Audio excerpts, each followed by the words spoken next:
तो इस तरीके से कहता है कि जैसे हमें फांसी हो रखी है और सुप्रीम कोर्ट ने हमें फांसी दे दी और लास्ट में राष्ट्रपति के पास याचिका लगानी है। तो ना तो कोई संसाधन है, संसाधन जैसे कचरा उठाने वाली गाड़ियां उनके पास अवेलेबल है ही नहीं अभी। तो करोड़ों रुपए का ठेका मिल रहा है। मुझे तो नहीं पता कि निगम ने किस ब्याह पे ठेका दिया है।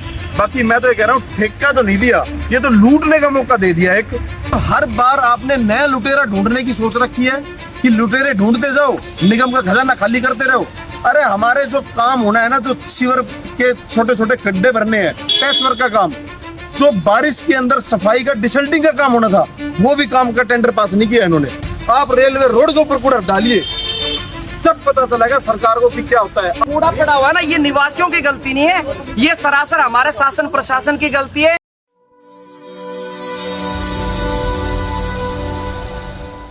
दोस्तों नमस्कार, इस समय मैं मौजूद हूँ गुरुग्राम के सेक्टर 4 के धनवापुर रोड पर। इस समय मैं मौजूद हूँ कहने को जो मानचित्र में अगर मैं बात करूंगा सफाई सर्वेक्षण के अनुसार गुरुग्राम 41वें पायदान पर तो आया है, परंतु मैं आपको वो तस्वीर दिखा रहा हूँ जिससे आपको ये मालूम होगा किस तरीके से यहाँ पर आप देख सकते हैं, तस्वीरें आपके सामने हैं, किस तरीके से गंदगी का आभार यहाँ पर है। अब यहाँ पर तस्वीरें कुछ और बयां करती हैं कि क्या ये वास्तविक में गुरुग्राम है या क्या है। बड़े बड़े दावे तो किए जा रहे हैं नेताओं के द्वारा। और मैं इस समय सेक्टर 4 और धनवापुर की जो आप तस्वीरें देख रहे हैं, यहाँ पर आपको और भी तस्वीरें मैं आपको साथ में इस वीडियो में दिखा रहा हूँ। आप देख के इससे अंदाजा लगा चुके होंगे कि किस तरीके से एक तरफ तो गंदगी और उसी गंदगी को जो हमारी पूजनीय गाय माता है खाने को मजबूर है, किस तरीके से यहाँ पर गंदगी को खाती हुए नजर आ भी रही है। तो यहाँ पर हमारे साथ वार्ड नंबर 33 से समाज सेवी हैं प्रशांत भारद्वाज हैं, निरंतर अपने तरीके से यहाँ पर सेवा करते भी रहते हैं। ठेकेदार की हिम्मत इतनी ज्यादा बढ़ चुकी है कि ये ठेकेदार सीधी धमकी देता है कि आप निगम कमिश्नर से बात करिए या मुख्यमंत्री से बात करिए या फिर प्रधानमंत्री से बात करिए और उसके बाद आपको वो बोलता है स्टाइल में कि मुर्मुरु वो द्रौपदी और हमारे राष्ट्रपति जी मुखर्जी उनके पास भी जाना तो उनके पास भी चले जाइए। वो तो इस तरीके से कहता है कि जैसे हमें फांसी हो रखी है और सुप्रीम कोर्ट ने हमें फांसी दे दी और लास्ट में राष्ट्रपति के पास याचिका लगानी है। तो कहीं ना कहीं ठेकेदार किस तरीके से आवाज जहां पर उसका ड्यूटी बनती है उन्हीं से बात करने के बावजूद वो आगे जाने की बात करता है, ये अपने आप में बहुत बड़ी चिंता का विषय है। प्रशांत जी, क्या वजह है, क्या वो सफाई क्यों नहीं कर पाता, क्या संसाधन की कमी है या क्या वजह है? वहाँ पर ठेकेदार से आपने बात की, वहाँ पर क्या कहोगे? ठेकेदार जी से कंटिन्यू कई दिनों से बातचीत चल रही थी। वो आज बहुत बुलाने पर आज तो पहुंचे हमारे पास और आज उन्होंने स्पष्ट जवाब दे दिया कि हमारे पास ना तो कोई संसाधन है, संसाधन जैसे कचरा उठाने वाली गाड़ियां उनके पास अवेलेबल है ही नहीं अभी। तो ठेका भी मिला, किसी भी यहाँ पे उनको ठेका मिला होगा? सर करोड़ों रुपए का ठेका मिल रहा है। मुझे तो नहीं पता कि निगम ने किस ब्याह पे ठेका दिया है। बाकी मैं तो ये कह रहा हूँ, ठेका तो नहीं दिया, ये तो लूटने का मौका दे दिया एक। क्योंकि हमारे वार्ड के अंदर अगर हम देखें तो 10 गाड़ियां चलनी चाहिए अकॉर्डिंग टू उनके जो कॉन्ट्रैक्ट के हिसाब से। करीब 5000 घर दोनों में मिला के होंगे। 7500 घर है। 7500 घर के लिए करीब 20-25 गाड़ी तो मिनिमम चाहिए, होनी चाहिए। ठेके के हिसाब से 10 गाड़ियां होनी चाहिए। उन गाड़ियों में से भी वो गाड़ियां नहीं चल रही है। अब तक जो पिछले 3 महीने से हम कूड़ा उठवाते आ रहे हैं, अपनी पर्सनल गाड़ियों से उठवाते आ रहे हैं ठेका, ये कूड़ा, और निगम की तरफ से इस ठेकेदार के द्वारा हमारे यहाँ पे एक सिंगल गाड़ी भी नहीं बेची गई अभी तक। और मैं तो ये कहता हूँ कि इसकी पेमेंट होल्ड की जाए और अगर किसी अधिकारी के साठगांठ से इसको पेमेंट मिलती है ना तो उस अधिकारी के ऊपर भी कार्रवाई की जाए। और ये नहीं है कि हम इस आवाज को अपने यहीं दबने देंगे, आगे तक आवाज उठाएंगे। अगर इसको पेमेंट मिली तो उन अधिकारियों को भी नहीं बख्शा जाएगा जिसका संरक्षण इसके ऊपर है। तो ये स्पेशल भ्रष्टाचार की तरफ इशारा करता है कि नगर निगम ऐसे ठेकेदार को ठेका देती क्यों है। पिछली बार भी इको ग्रीन को ठेका दिया गया था, उसने भी यही हाल मचाया था। लाखों करोड़ों रुपए इनके पेंडिंग चल रहे हैं निगम के, वो भी खा लिए। कि अब की बार इसको ठेका दे दिया। मतलब हर बार आपने नया लुटेरा ढूंढने की सोच रखी है कि लुटेरे ढूंढते जाओ, निगम का खजाना खाली करते रहो। अरे हमारे जो काम होना है ना, जो सीवर के छोटे छोटे गड्ढे भरने हैं, पैच वर्क का काम, जो बारिश के अंदर सफाई का डिसल्टिंग का काम होना था, वो भी काम का टेंडर पास नहीं किया इन्होंने। लेकिन ठेकेदारों को करोड़ों रुपए पेमेंट देने के लिए है इनके पास में। सारा का सारा दोष निगम कर्मचारियों का है जो ऐसे गंदे आदमियों को ठेका देते हैं। और मैं तो कहता हूं कि ये ठेकेदार ये काम करने वाला नहीं है। समय रहते अगर नगर निगम नहीं जागा ना तो इसको कूड़ाग्राम बनाने के लिए तैयार रहिए और ये झूठी रिपोर्ट भी देना बंद करिए। हमने इस ठेकेदार के खिलाफ नगर निगम को लेटर दिया है, ये रिमाइंडर दूसरा है जी। और आपको बता देता हूं कि गुड़गांव के अंदर जो गाय, आवारा पशु और हमारे गाय उठाने का ठेका है ना, वो भी इसी के पास है। पिछली बार 100 करोड़ में से 90 करोड़ रुपए खर्च किया था इन्होंने हमारे बजट का, लेकिन हर जगह गाय घूमती मिलती थी, क्योंकि मैं गुड़गांव में रहने वाला हूँ। और अब की बार भी 125 करोड़ का बजट दे रखा है इनको, और अब की बार भी गाय ऐसी घूमती रहती है।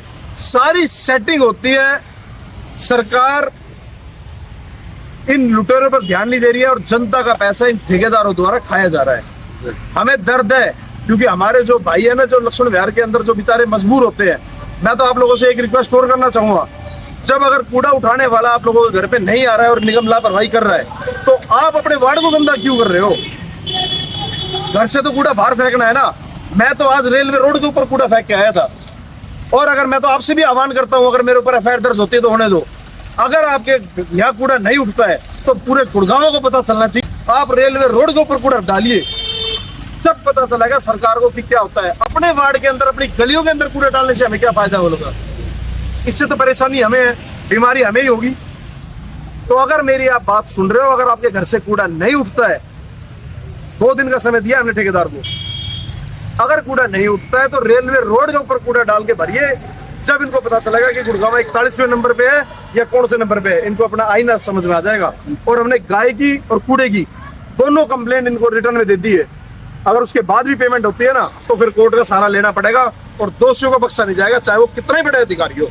तो तमाम अधिकारियों और सरकार से भी अपील है कि जो भी लोग इस वीडियो को देख रहे हैं, साथ के साथ ये जरूर बताएं कि क्या ये वास्तव में काला किस तरीके की अनुशासन के प्रति अभद्रता हुई है। जिस तरीके से कूड़ा आप देख सकते हैं, तस्वीरें यहाँ पर आप देखिए, और अभी हमने आपको एक तस्वीर दिखाई है, अभी बस स्टैंड के पास भी, बस स्टॉप के पास भी इस तरीके से सवारी वहाँ पे खड़ी भी नहीं हो सकती। और किस तरीके से हम वहाँ पे कर सकते हैं। यहाँ पर एक साथी और है हमारे साथ, ये सेक्टर 4 के ही निवासी हैं, उनसे भी जानने की कोशिश करेंगे कि सर क्या कहेंगे आप, किस तरीके से देखते हैं तमाम जो इतना बड़ा कूड़े का ढेर लगा हुआ है, बरसाती मौसम है, क्या कहेंगे आप? सबसे पहले तो मैं आपके न्यूज चैनल को धन्यवाद दूंगा कि ये जो हमारे यहाँ की समस्या उठाने के लिए आप पहुँचे। आपके दर्शकों का भी बहुत बहुत, आपके चैनल का उनका धन्यवाद सभी का। सर, मैं विज्ञानंद नोनीवाल, प्रधान RWA कैंपोन एनक्लेव सेक्टर 4। हम आपको बताना चाहेंगे कि जब से ये RS एंटरप्राइजेज के पास में ये ठेका आया है, तब से जो घर घर से कूड़ा उठाने की जो व्यवस्था है, ये बिल्कुल चरमरा गई है। हमारे सेक्टर 4 के निवासी, हमारे लक्ष्मण विहार के निवासी, हमारे वार्ड नंबर 33 के निवासी बहुत ही जागरूक हैं, अच्छे हैं। उनकी मजबूरी है ये इस तरीके से कूड़ा फेंकना। अब बरसात का टाइम है, घर में कूड़ा कितना दिन रखेंगे? आप किसी से भी आप जानकारी ले लो, घर में जो कूड़ा कितना दिन रखेंगे? 2 दिन, 4 दिन, उसके बाद क्या रास्ता होगा? ये जो कूड़ा पड़ा हुआ है ना, ये निवासियों की गलती नहीं है, ये सरासर हमारे शासन प्रशासन की गलती है। हमारा जो ये जो कॉन्ट्रैक्ट ले रखा है RS एंटरप्राइजेज, ये सारा उसकी खामी है। उसकी वजह से ये जो है व्यवस्था खराब हो रही है, चरमराई हुई है। हमने RS एंटरप्राइजेज के जो प्रतिनिधि हैं श्रीमान शक्ति सिंह जी से संपर्क किया। हमने बताया सर, हमारे यहाँ की जो सेक्टर 4 की, हमारे वार्ड नंबर 33 की जो व्यवस्थाएं हैं वो काफी खराब हो रही हैं। तो उनका सीधा सीधा जवाब था कि आप हमारी शिकायत कमिश्नर को करें, मुख्यमंत्री जी को करें, एक सेकंड ऐसा प्रधानमंत्री जी को करें। तो जितना भी ये जो दोष है, ये RS एंटरप्राइजेज के जो मालिक हैं, श्रीमान जो प्रतिनिधि हैं श्रीमान शक्ति सिंह जी, उनका है। दूसरा, हमने बार बार हमारे जो प्रतिनिधि हैं यहाँ के श्रीमती शारिका प्रशांत भारद्वाज, उनके समक्ष ये मुद्दा उठाते रहे हैं। और इन श्रीमती शारिका प्रशांत भारद्वाज के काफी प्रयत्न पे आज जो ठेकेदार है, जो मालिक है, जो RS एंटरप्राइजेज का प्रतिनिधि श्रीमान शक्ति सिंह जी आए, और उनका जो आज बिहेव देखा वो काफी दुखद था। उनने स्पष्ट आके कहा कि हमारे पास ना तो सफाई कर्मचारी हैं, ना साधन है, ना संसाधन है, हमें समय चाहिए। और हमने कहा जी आपके पास ही ये जो आवारा पशु उठाने वाली संस्था को भी आप ही रन कर रहे हैं, उसको तो काफी समय हो गया, आप जिधर भी देखेंगे आवारा पशु बहुत ज्यादा है। उस पे आपने क्या कर लिया? बोला जी आप निगम को शिकायत करो, निगम आयुक्त को शिकायत करो, मुख्यमंत्री को शिकायत करो, प्रधानमंत्री को शिकायत करो, चाहे आप राष्ट्रपति को शिकायत करो, हम तो ऐसे ही काम करेंगे। ये उनके वक्तव्य हैं, बड़ा दुख हुआ। बाकी का ही अपने प्रशांत भारद्वाज जी आगे के आप बताएंगे। आपने यहाँ कूड़ा क्यों डाला है यहाँ पे? भाई साहब हमारे घर पे कोई सर्विस नहीं हो रही, ना कोई कूड़े वाला आ रहा है ना कुछ आ रहा है। भाई हमारी तो मजबूरी है यहाँ पे कूड़ा डालने की, ठीक है जी। और हमारे घर पे सर्विस होती तो हम यहाँ पे आते ही क्यों? आप कहाँ के रहने वाले हो? लक्ष्मण बिहार का हूँ जी मैं।